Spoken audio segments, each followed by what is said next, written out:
I own a Canon selfie printer, but give or take MacGyvering a battery for it, and it's quite chunky. It's not as portable as the Fujifilm Instax Share printers, and this is the SP-3. Let's take a look at it. Let's open it up then.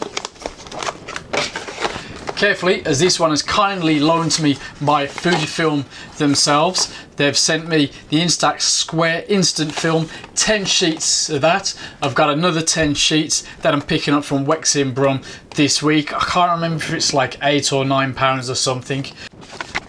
MP-50 battery, manual, USB cable, and that's everything in the unboxing bar the main event. It's pretty light, but as you can see, it's not exactly the smallest printer on the market. I believe it's a little bit bigger than the SP-2. First impressions, decent. I'm not going to be knocking it about, so I'm not really thinking that this thing needs to have the most insane build quality. On the back here, we've got a little, that just flew right off. Let's plug the battery in.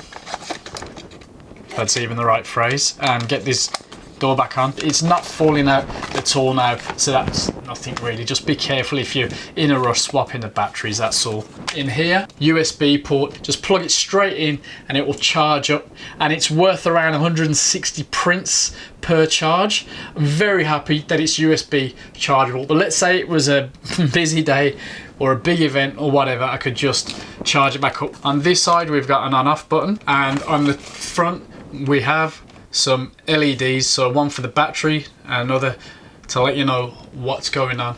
You've got a reprint button on the side, and the film goes in there. Not too dissimilar to Instax stuff that I've got and used in the past. In fact, I should dig that out and show you at some point. You see that nice bright light, looks like an LED right there? That is in, and this thing from powering on to ready, 13 seconds. The square format prints from these are 62mm square, about 33% bigger. With that comes a different costs, around 89p each. The print quality from this thing, roughly the same amount of pixels as the SP-2, 800 by 800, 800 by 600 on the smaller size film of the two. Higher capacity battery on this one, slightly larger, and there's a cool little feature, not really for me, but you can print from hashtags with this picture. So for example, you're at a party or an event and they hashtag Fuji X Wedding 2018, whatever. You can just go for that and print them out like that. Some people say the exposure's slightly off.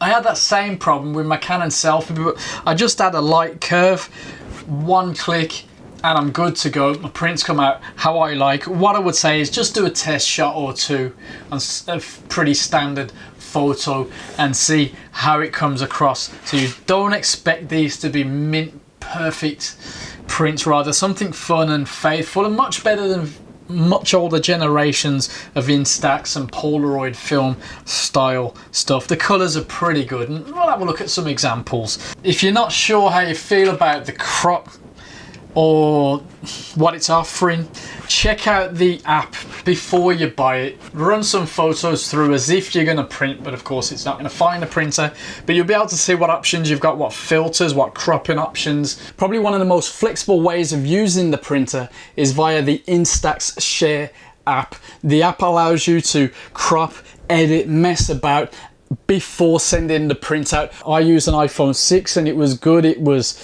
a fluid experience. I could tweak and mess about a little bit. Just to show you, black and white, sepia, intelligent without, and personalize. You can change the brightness, contrast and saturation. Here you can change the rotation of the image.